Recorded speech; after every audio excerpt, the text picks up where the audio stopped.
Welcome back to SDS Garage. On this episode, we're going to be putting the Isuzu D-Max 3-litre turbo diesel into our 1985 Toyota Landcruiser 60 series named Lazarus. There's 10 episodes leading up to this point. It's been a lot of work to get to where it is now, and we're 99% sure the 4JJ1 has never been put into the 60 series platform.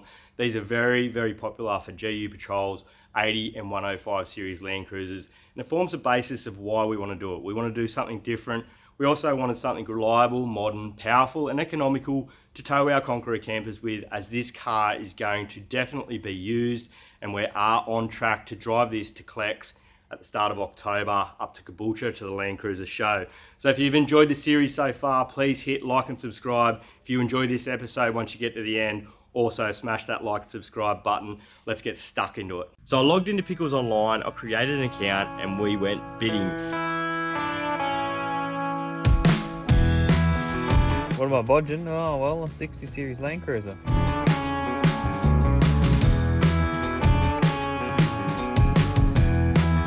But the good news is, me and you'll be working together. The bad news is we've got a lot of work. Oh my god. See what happens when I'm not here? I know.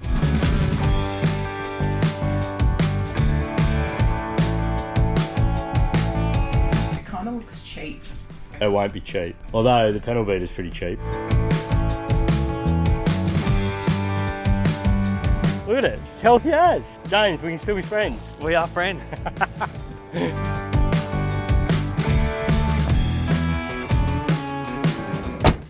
The first thing we need to do for this conversion is to send the D-Max computer away for the immobiliser to be unlocked. Aussie 4J Adapters is going to be taking care of that, plus helping us out with a lot of things all the way through this build. Next, we got stuck straight into fitting the accelerator pedal out of the D-Max into the 60 series. It won't be too bad, I don't think. You can probably use those original bolts. You go angle. Okay, so the D-Max pedal actually bolted to the floor, whereas in the 60 we need to pull it off the flywheel quite a bit to the distance. Firewall? What did I say? Wheel. Firewheel.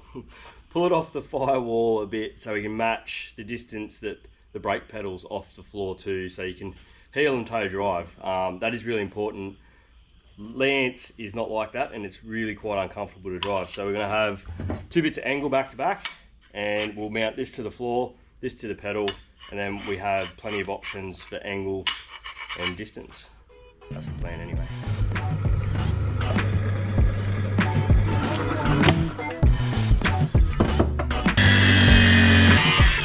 We've got a bit of a bracket bolted to the firewall, and then we have the other piece of angle clamped to the pedal. See how it sits. Just cock that pedal around a bit. Probably put a bolt back in there, just the head of the bolt will be perfect. Right, that's exciting. That was stupidly easy. I'd mark a line down where it's got to, Yeah. where the angle bolts a little bit. So you know exactly where it's got to be. So that's the idea of using two bits of angles. It allows you to just adjust the position. Now we're going to tidy this bracket up, weld it together, drill these holes in it, and yeah, that is actually quite an easy part. Installing a later model motor into an older vehicle does require you to put the pedal into the vehicle, as modern vehicles are fly-by-wire. The old school vehicles used a cable for the throttle. Big moment, this is the first D-Max part in Lazarus. The first bit. Exciting. Custom. Typical SDS Garage style, wet paint. Still wet paint. Time's a ticking. That's exactly right. Oh, stop it. Stop it. Job done. Job done. Like, we literally took the computer and pedal out of it a day ago and then decided we'd do this. Yeah, exactly. We could have drove it up there. Oh, Alan said we were smart. No. Do you want to steer it again? I'll do this one. Righto. When you took off, steering lock. Straight towards the thing, and I'm trying to trying to Tip the horn? That ain't gonna work, huh? No, I panicked. I'm going, fuck, it's key. Swing, swing, hard. That's it. Finish your cover, we'll just get a plan. So, before we start. So the D-Max is going to get a removable radiator crossmember in the form of a reciprocating saw, and that will make it so much easier to pull the motor straight out of the front. Let's start hacking into it.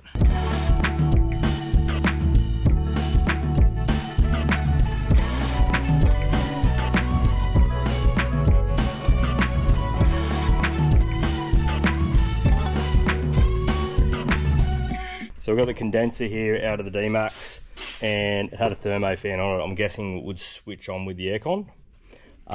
Potentially we're going to use that instead of the 60 series condenser because it's shit and rusty. Tape up the aircon pipes. No contamination. Ooh, that's not as tight as you are. Jesus, are you going the right way? Working down the right way. Righty tighty, lefty loosey.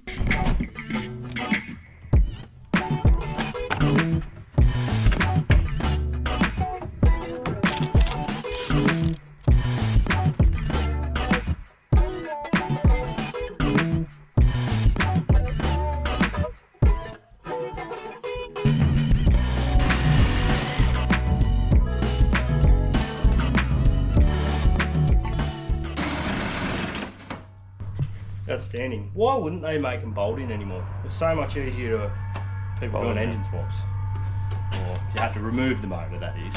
Yeah. I hope you never do a heart transplant on me. That's pretty wild, eh? Yeah, righto. So the power steering goes along the bottom here. Yeah, and that comes from your reservoir Reservoir, yep. to there. Which is all low pressure line. Yep. And then high pressure line. High pressure line to your Around. right, and then back to here. And then back to there. Yeah, back in. So that can stay. Yeah. Yep. Right, until we're ready to use that. So we're just going to Reservoir. undo it off there. The reservoir can stay. Yep. We'll undo it off there, which will be that pipe, and that can go with the motor. Yep. So what we're thinking is, this is the power steering box, and the cooler lines come across the front here. So they're on the right side that it will bloody well nearly work. It's gone straight under. Okay, so all the wiring harness is disconnected, power steering lines, fuel lines, all the radiator. We think we're pretty well done up top here. So it's time to dive underneath, and as soon as you're under there, I'll just throw you the tools, eh? Right, this part, getting it free from underneath the car with the gearbox, is going to probably be the most painful part. I suggest getting yourself a James for this bit. Very handy. Righto, so we've decided to pull the intercooler out in James's wisdom, so we can put a chain across the engine and not damage it. Shifter, we're thinking needs to be disconnected from inside the car here somewhere. Now we are definitely feeling our way through this, and I have no idea how to get this out. That definitely doesn't need to come off. 2 screws around the outside of that pulls out. Now we can see the shifter mechanism. Disconnect it from the linkage up top, push it down through the floor. That's everything disconnected off the gearbox, I think. Oh, We're good to go, Braz. it cost me a fortune in drill bits. What is going on? Look at him. Where'd he put it? He's trying to hide the evidence. Fucking broken drill bits everywhere. Yeah, And you nearly killed yourself. that was dangerous. That did look dangerous. Shame I didn't video it. Is it gonna work? What's going to work? Why wouldn't it work? 2 8mm bolts. I like my bracket better.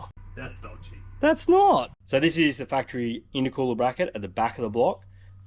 It's like 4mm steel. It's well over engineered. So we drilled a 12mm hole in it. That's our lifting point. James doesn't like it. I think it's way safer than what he did. Okay, so you can get at the engine mounts from the top with a few extensions. We'll chain him up now, get the crane over here, and take some weight. Look at this custom bracket. What you worried about? I'm worried about everything.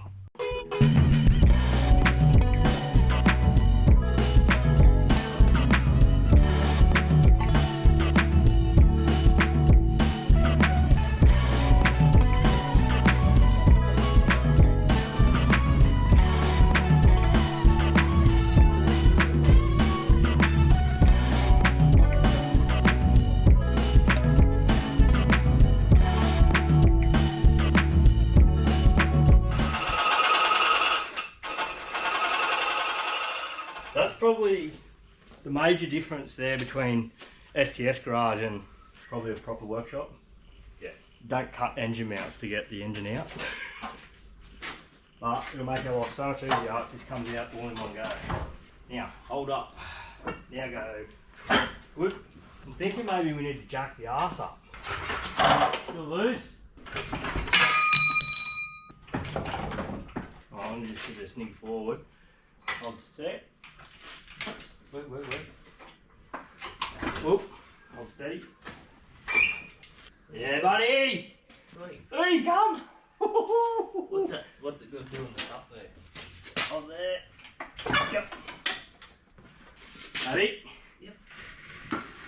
Whoop. Whoop. There we go. There we go. Oh, perfect. Look at that. I would imagine that people would tell you that that couldn't be done, and they're probably right because we did have to nick a little bit off the engine mount. Now, obviously, if that was a good car, you wouldn't be able to do that. So I'm assuming that splitting the engine from the gearbox is probably what you really need to do. You definitely need to drop the diff out of the front of it, which is 4 bolts. That's not too bad. But yeah, not too painful. No. It's definitely worth keeping together for an engine conversion scenario, so we can just slip the whole thing back in. Obviously, this transfer will come off. The Landcruiser one will go back on with the adapter and literally slot it in the hole. Yeah. Sounds easy. There'll be more headaches to come. Look at that. Brand newies. Oh, new. What's names? Engine mounts, mate. The other ones were absolutely shagged. So if you do own a 2011-ish D-Max with 200,000 Ks on it, good chance your transmission and engine mounts are screwed. This is the big piece of the puzzle, mate. Stickers. Yeah, Aussie 4J. Right, so this adapter will go from the back of the 4-speed auto, like I was saying, to a 70 series transfer case, which he hasn't actually done the 70 series transfer case, but the bolt pattern is exactly the same. The reason we have chosen a 70 series transfer in this scenario is most of these kits are designed to go into 80 series and 105 cruisers, which obviously you'd use that transfer. The fact that we had to go out and buy one anyway, we might as well have gone to a 70 as they are fully manualised. So you've got 2 high, 4 low, all on the stick, comes through the floor in about the same location as a 60 series. So it was the perfect combination of transfer views in this scenario. It also has a coarser spline, being a 19 spline transfer. Your fully manualised 105 series and your standard 105 1HZs have a 17 spline input on the transfer, so you can't use that one. So the 70 series transfer will bolt up to this. It's fully manualised and it should work in a similar location to where the 60 series lever come out of the floor. That's our way of thinking anyway. We'll see if it works.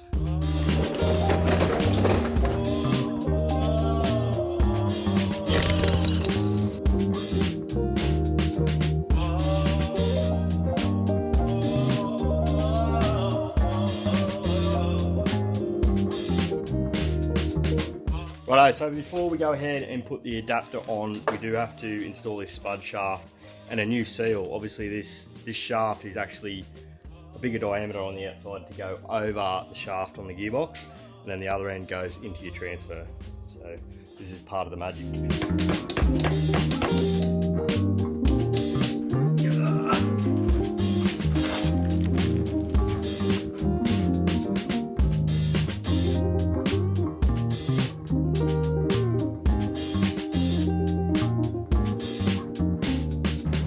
Righto, before we start swinging it into position, we're going to remove the transfer shifter out of the 60. The beauty of these old cars is there's a big cover plate over the gearbox tunnel we can remove. That'll help us sort of mock up how we're going to mount this shifter. So we'll probably use the 70 series shift lever, 60 series boot, and then we'll have to make a mount on the side of the gearbox for it. Again, that's what we've pictured. We'll see how it goes. Every time we get a little step closer to having this thing done, it feels like it's further away. Look at that. All the access in the world. Who needs a hoist when you can just... There's already access holes in the floor. We really need to drop it right down and move this back because that's going to be arse heavy as now. Okay, so we got the 80 series transmission mount bolted to the adapter. So we're going to slip it in. Now that transmission mount does suit the bolt pattern in the 60 series cross member. However, we're not sure how that's going to go for tail shaft length. and I think I'd rather modify the cross member a little than have to get a custom tail shaft made. So we're going to try and get the 60 series shaft to work. Time to lift her up and slip her into position.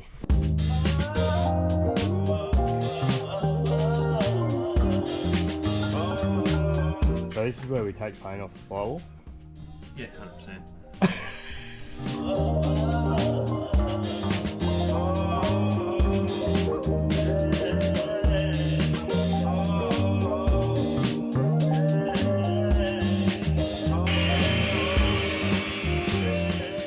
It was now time to start modifying the transmission cross member to suit the height of the new 70 series transfer, the length of the 60 series tail shaft.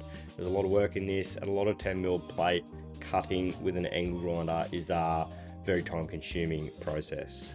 With the cross member back in the car and bolted to the gearbox, that gives us a location forward and back of the engine. It's now time to put the whole front end back together with the front of the motor just sitting on a bottle jack onto the diff to make sure we have bonnet clearance. Where's all that supposed to live? Down there.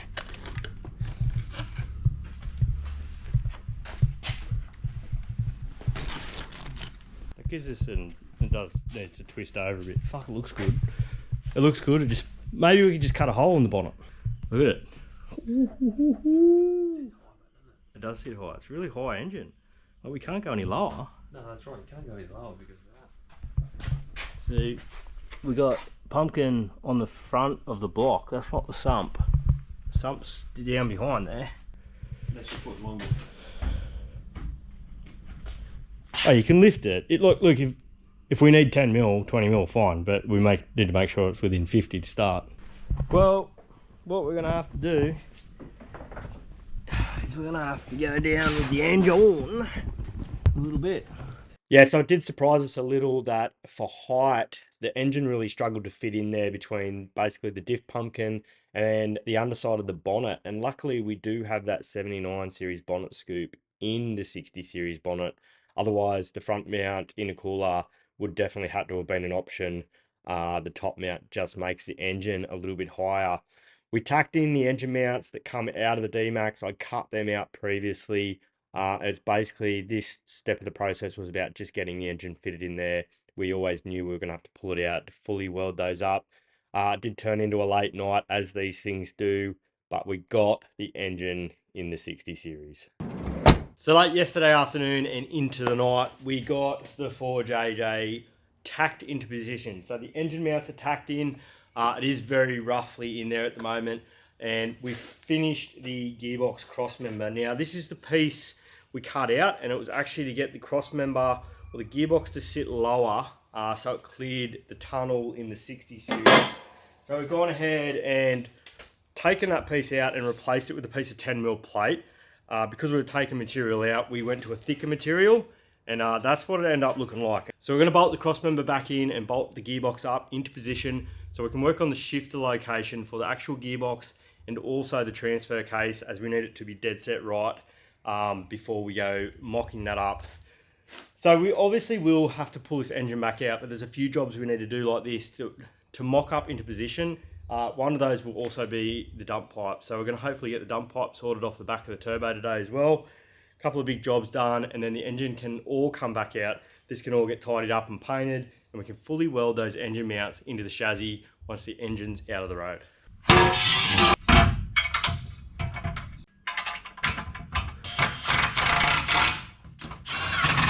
This is the original shifter for the transfer case out of the 60 series, and it went down onto the side of the gearbox and pivoted off this bottom point here, and that was actually where the linkage attached to and went back to the transfer. This is off a 70 series, and it works completely differently. So the fact that it pivots above where the linkage goes means it actually works in reverse also. So when you're going forward, the transfer is going backwards, and so on and so forth. So we have to adapt the 70 series to the side of the 4JJ1 4-speed automatic gearbox, and then bring it up through the floor where the 60 series transfer lever comes through, and it's going to be just fiddly and annoying to try and get into the right location. in theory reasonably easy. It's just having a piece of plate for that 70 series shifter to mount to. So that's next up, and then we'll work on the automatic shifter. That in theory will be easy as well, just very fiddly to get into the right position to get that linkage working just right. So let's get into that, have a bit of an idea what we can do. We'll see how it works. This piece of plate here is the top of the 4JJ1 adapter that Aussie 4J supply. Now in a 105 or an 80 series scenario, the shifter for the transfer actually bolts to that. In this scenario, it needs to come right up to the front here. So we're going to use this plate and build off it, come forward and drop down. So this can drop down the side and bolt to it. Starting with this great lump of 8mm angle here, and look, it seems overkill, but most of this material will be cut away. So I'm just using the thickness in the steel as the strength of this bracket that comes off the adapter plate forward for this linkage. So it's going to be a long day on the 4-inch angle grinder again. I'm glad to get these bigger bits done. There's going to be a lot of making little custom brackets and stuff with this, but most of it will be out of 3mm steel. Once we get these major things done, then we'll be flying, because the angle grinder is not ideal for this sort of work.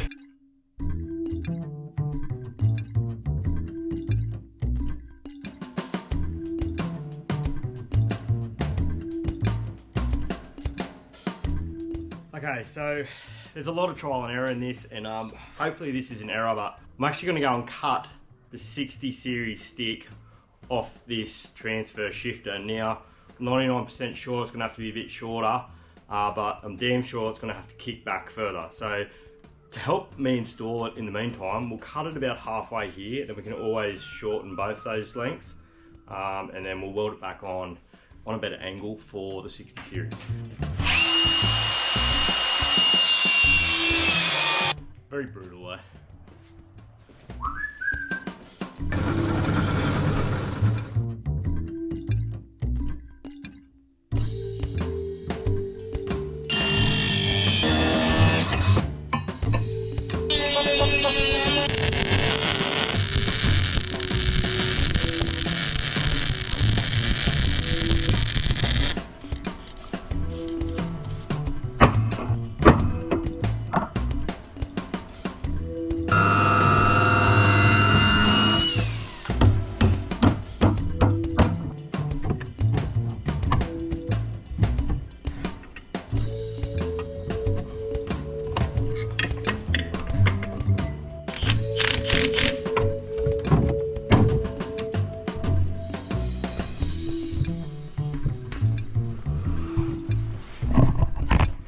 Yeah, that's like factory. So we'll get under now and muck around with this linkage so we can get that working, and then we have full drive when I get a tail shaft for the front, that is, but it's ready to go anyway. So this is the little linkage, and this won't work, but we'll modify it so it does. Okay, so we've reached up and grabbed hold of the shift lever on the transfer, and we've ripped it right back. So we know that that's in too high. I know that the shifter is in too high, because these two parts do work together in the 70 series, so we can't get that wrong, in theory.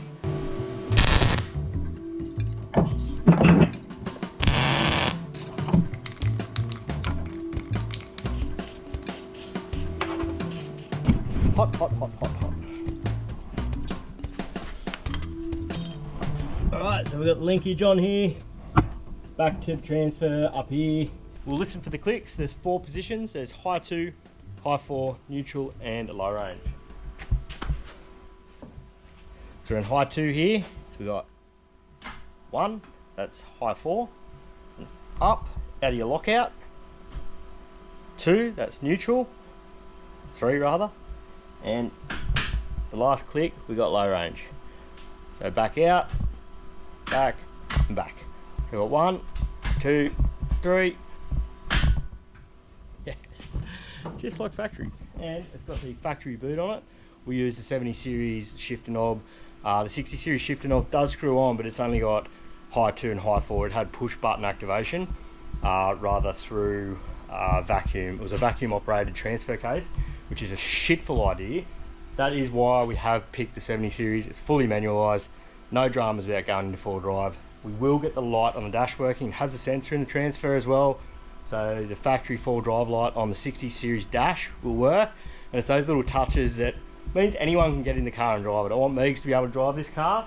I want everything to work as it friggin' should. There shouldn't be any little, you know, things you need to know to jump in and drive it. It'll just work. Okay, so the original shifter went through the floor on a linkage, and we were going to do away with that and try and bring the cable up through the floor. The cable on the D-Max transmission come up through the floor, in through that hole, and then onto the front of the shifter right there. Now, what I'm thinking is if I can reverse the lever on the side of the gearbox so that cable reacts the opposite way, we may be able to put this linkage back onto the original 60 series shifter. Okay, so this is the cable that shifted the 4-speed auto in the D-Max. We're going to utilise this little lever that goes on the side of the gearbox, get rid of the cable, and we'll extend that lever and put a series of holes in it. That gives us an adjustability of throw. Once we're happy, we can probably just cut the excess off.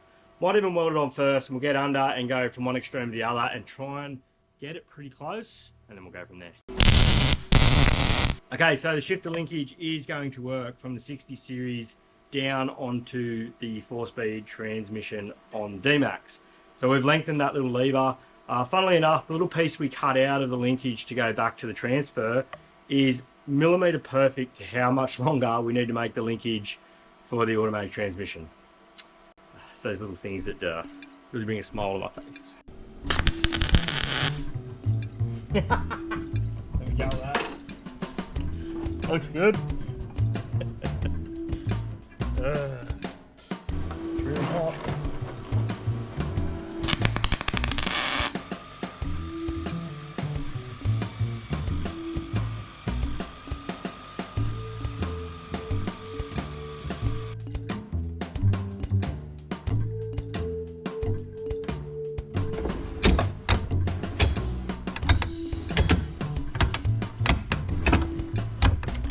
That is unreal. Even park worked, which we really didn't think would because it is so far away from reverse in this shifter mechanism. But we got park, reverse, neutral, drive, 3, 2, 1, and then up, up, up, up, and locked out of reverse, back into reverse there, into park.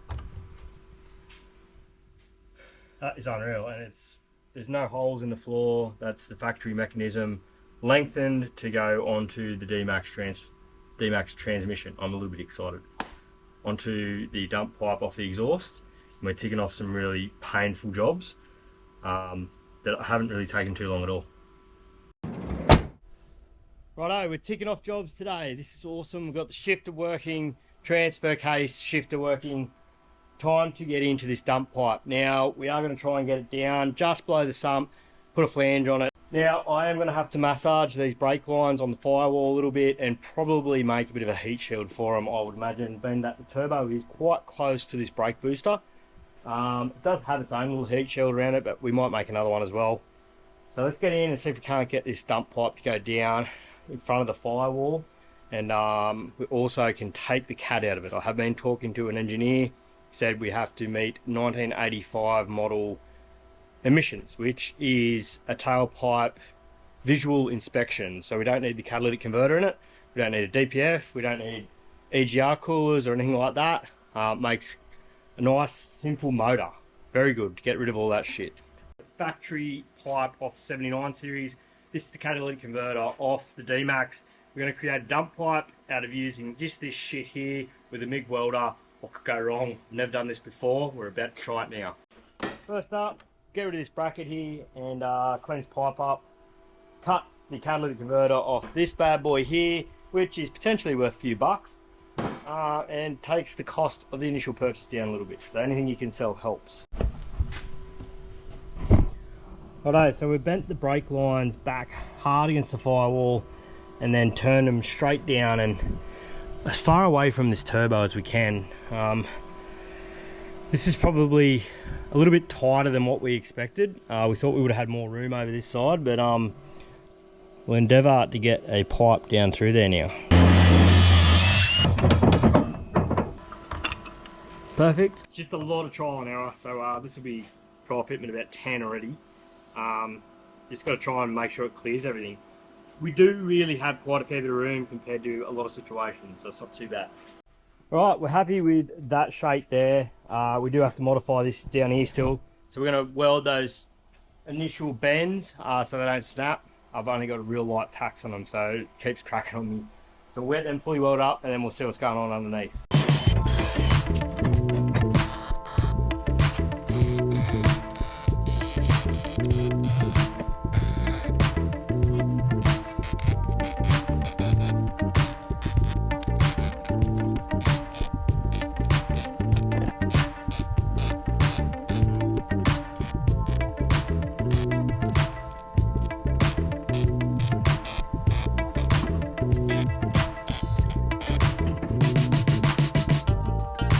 Okay, we'll bolt it back on, and there is a mount about halfway down that goes onto the side of the bell housing, so we'll get that tacked on too, and then we'll head underneath the car.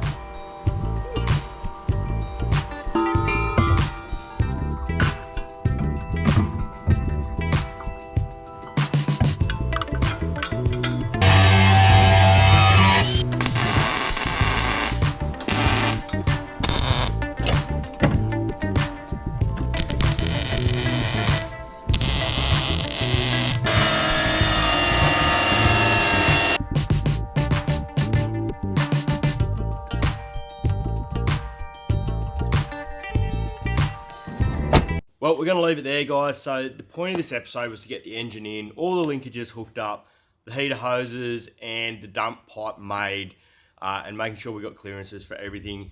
Now we're going to go ahead and pull the motor back out. So next episode, we'll be putting the motor in the 60 series for the second time. But then it will be staying in the car and we'll start building on the panels around it. Half the panels have already been into the paint shop, so there is a paint episode coming as well. This thing's going to come together fast, and we're on track rather, to get to Clex in October. Anyway, guys, don't forget you do only live once, so get out in the shed and get into that project. See you next time.